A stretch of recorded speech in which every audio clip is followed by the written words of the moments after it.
نحمدہ ونصلی ونسلم علی رسولہ الکریم اما بعد فاعوذ باللہ من الشیطان الرجیم بسم اللہ الرحمن الرحیم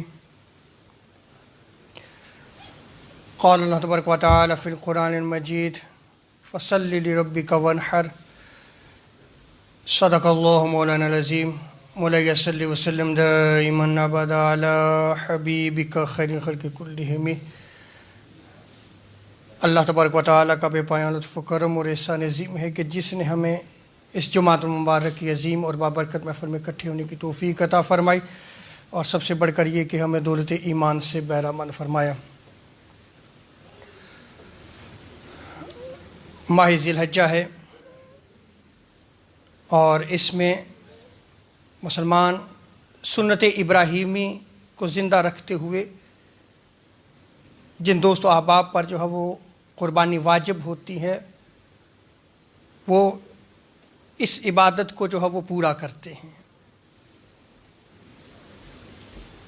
بہت سارے مسائل ایسے ہیں کہ ہم دوست و احباب جو ہے وہ اس سے ناواقف ہوتے ہیں،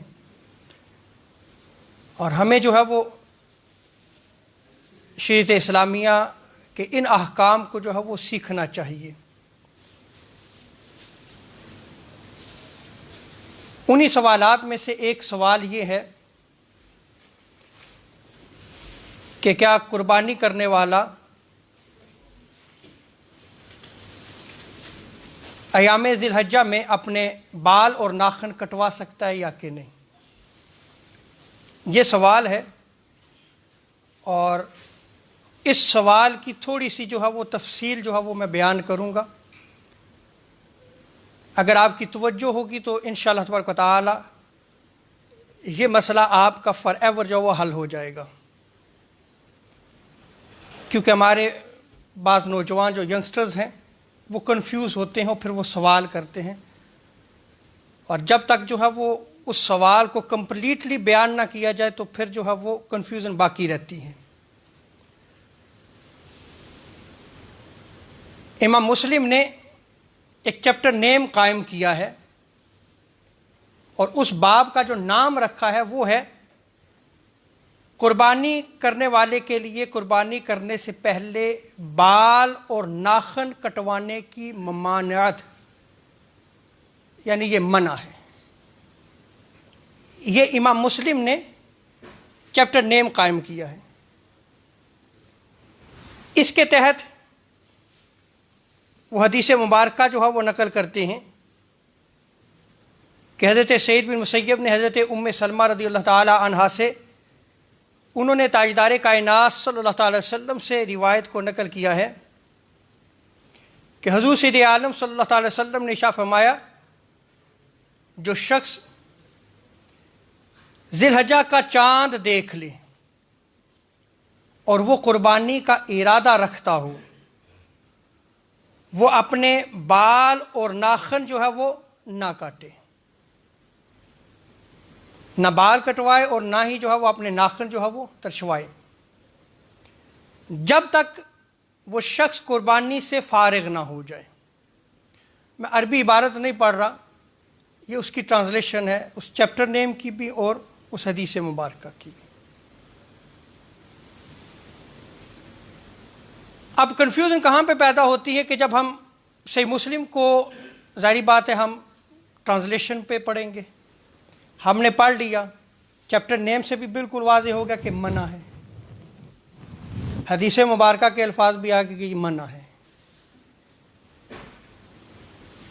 اور اگر کوئی کاٹ لیتا ہے تو ہم اس کو گناہ گار کہہ دیں کہ آپ نے گناہ کیا ہے۔ آپ انڈرسٹینڈ کیجئے گا ذرا،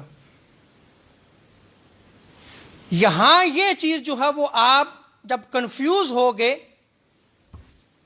آپ نے جو ہے وہ احتیاط کا دامن جو ہے وہ چھوڑ دیا۔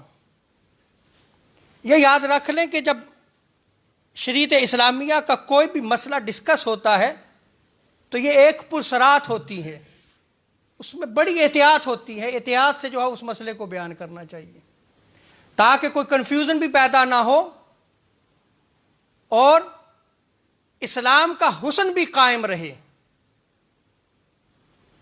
جب آپ نے یہ کہہ دیا کہ دیکھیں جی یہ تو مسلم میں بھی لکھا گیا ہے، چیپٹر نیم بھی ہے، حدیث مبارکہ بھی آ گئی. تو اگر کوئی بال یا ناخن کٹوا لیتا ہے تو کیا ہے؟ یہ گناہ ہے. اس پہ جو ہے وہ شارحین نے کیا لکھا، پہلے صرف وہ پوائنٹ آف ویوز میں آپ کے سامنے رکھوں گا، پھر اس کے بعد جو ہے وہ احناف کا جو اسکول آف تھاٹ ہے میں اس کو نقل کروں گا. امام ابن ملقن نے التوضیح میں لکھا ہے کہ امام ابو ثور اور اہل ظاہر کا مذہب یہ ہے کہ جو شخص قربانی کرنے کا ارادہ رکھتا ہو اور ذی الحجہ کے دن داخل ہو جائیں تو وہ اپنے بالوں کو نہ کاٹے اور ناخنوں کو جو ہے وہ نہ کاٹے. آگے انہوں نے یہ بھی لکھا ہے کہ یہ اس کا عمل کرنا اگر وہ کاٹ لیتا ہے یا تشوا لیتا ہے یہ حرام ہے. یہ ابن ملقن نے نقل کیا.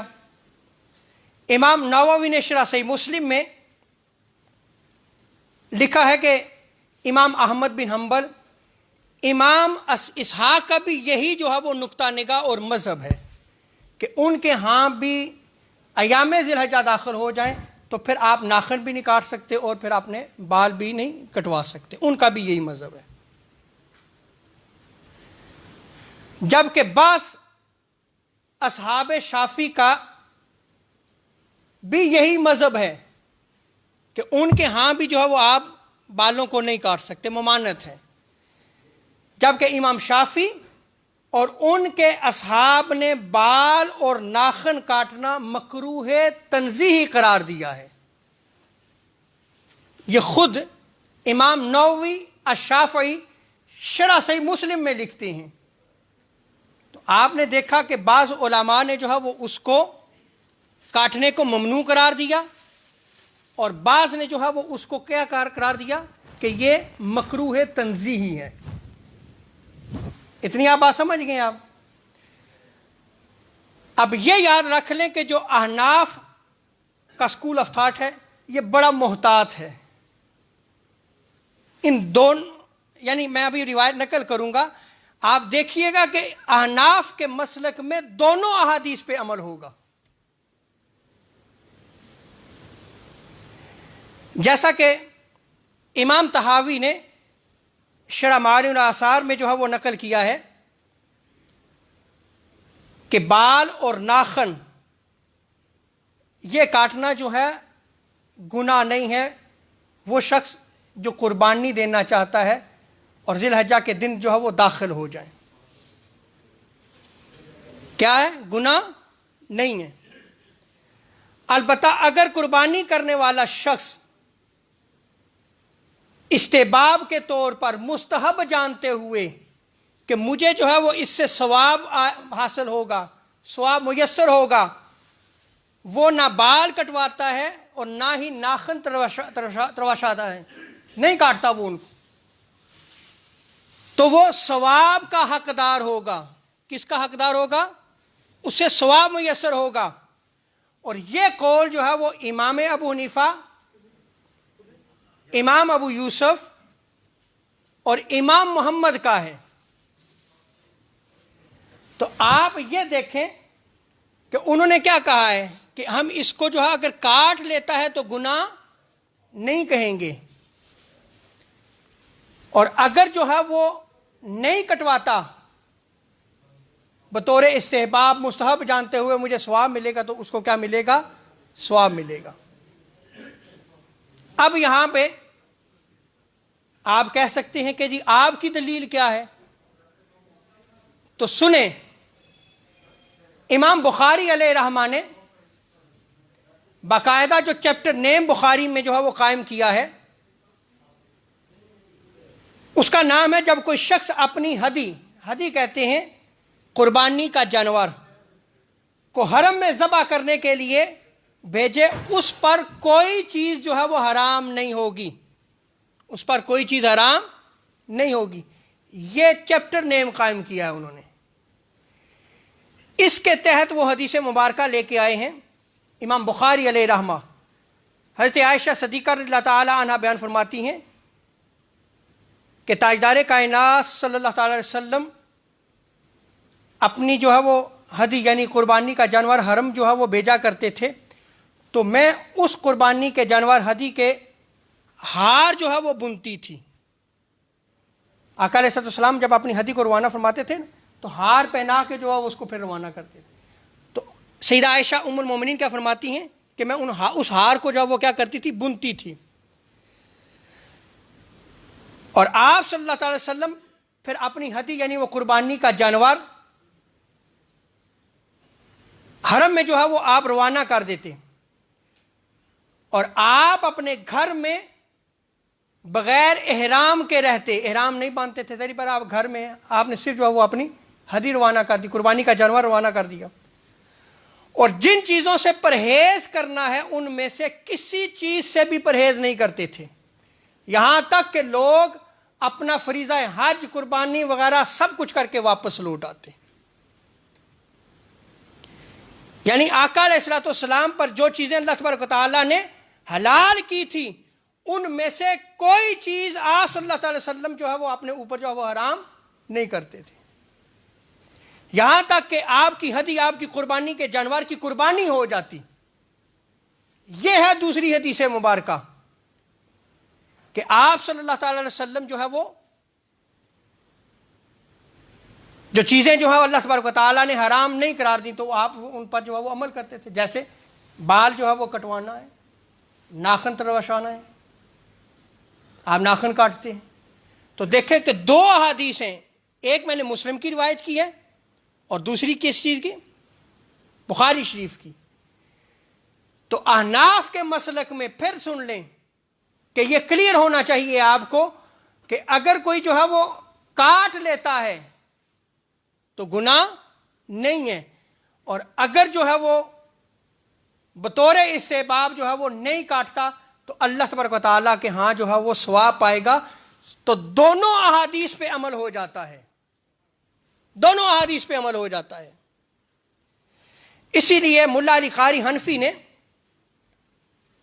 آپ نے لکھا ہے کہ عشرہ ذی الحجہ یعنی جو ذی الحجہ کے 10 دنوں میں قربانی کرنے والے کے لیے قربانی سے پہلے بالوں اور ناخنوں کو کاٹنے کی رخصت ہے، یعنی وہ اپنے ناخن اور بال کاٹ سکتا ہے۔ اس کی روایت میں نے ابھی بخاری سے جو ہے وہ نقل کر دی۔ یہ ممانعت جو منع کیا گیا ہے، جو صحیح مسلم کی روایت میں نے پہلے آغاز خطاب میں نقل کی گئی ہے، یہ تنزیہی ہے۔ یہ کیا ہے؟ اور امام شافعی علیہ رحمہ نے بھی یہی قول لیا ہے، یا خلاف اولا ہے۔ بس یہ دو کیٹاگریز آتی ہیں، یا مکروہ تنزیہی یا خلاف اولا ہے، کہ اگر کوئی جو ہے وہ کاٹ لیتا ہے تو اس پہ گناہ نہیں ہے، لیکن اگر وہ نہیں کاٹتا تو اس کو کیا ہو جائے گا؟ ثواب مل جائے گا۔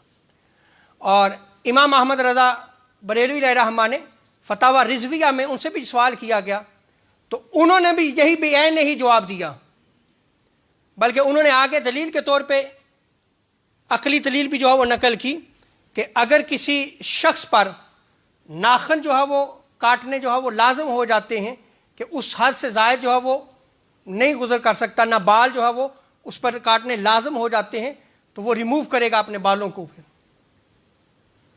اگر نہیں کرے گا تو کیا ہوگا؟ گناہگار ہوگا۔ تو یہ تو ہے بال اور ناخن کاٹنے کے حوالے سے۔ اس کے علاوہ ایک اور سوال بھی ہے کہ یہ پچھلے جمعہ مبارک میں ہوا کہ کتنے حصے جو ہے وہ بندہ ڈال سکتا ہے ایک قربانی میں۔ تو جو بکری ہے، شیپ یعنی آپ یا دمبا ہے، تو اس میں ایک بندہ جو ہے وہ قربانی اپنی طرف سے کر سکتا ہے، اپنی طرف سے صرف ایک قربانی کر سکتا ہے، اور جو ہے وہ کسی کی طرف سے قربانی نہیں ہوگی۔ اور اگر گائے یا اونٹ یہ ذبح کر رہا ہے تو اس کی حد آقا علیہ السلام نے جو مقرر فرمائی ہے وہ ہے 7۔ کتنی؟ 7 بندے جو ہے وہ شریک ہو سکتے ہیں اس پہ۔ پھر آپ سوال اس 7 سے زائد، تو 7 سے زائد جو ہے وہ بڑی قربانی میں یعنی گائے اور اونٹ میں شامل نہیں ہو سکتے۔ یہ حد کس نے مقرر کی ہے؟ آقا علیہ السلام نے. یہ حدیث ہے انشاءاللہ تبارک و تعالیٰ پھر موقع ملا تو ہم ان کو نقل کریں گے. تو پھر سوال پیدا ہوتا ہے کیا اس سے کم کر سکتے ہیں کہ ایک ہی گائے ایک شخص دینا چاہے؟ ہاں آپ دے سکتے ہیں. 2 شامل ہونا چاہے 2 بھی ہو جائے, 2 بھی دے سکتے ہیں, 3 بھی ہو سکتے ہیں. حد جو ہے وہ کیا ہے 7, اس سے زائد جو ہے وہ آپ نہیں ہو سکتے. اللہ تبارک و تعالی ہمیں دین کو سمجھنے کی توفیق عطا فرمائے. میرے پاس کچھ اور بھی سوالات تھے لیکن انشاءاللہ تبارک و تعالی ہم ان سوالات کو جو ہے وہ دلائل کے ساتھ جو ہے وہ نقل کریں گے. اللہ رب العزت جو ہمیں اسلام کو سمجھنے کی توفیق عطا فرمائے. وما علینا الا البلاغ المبین.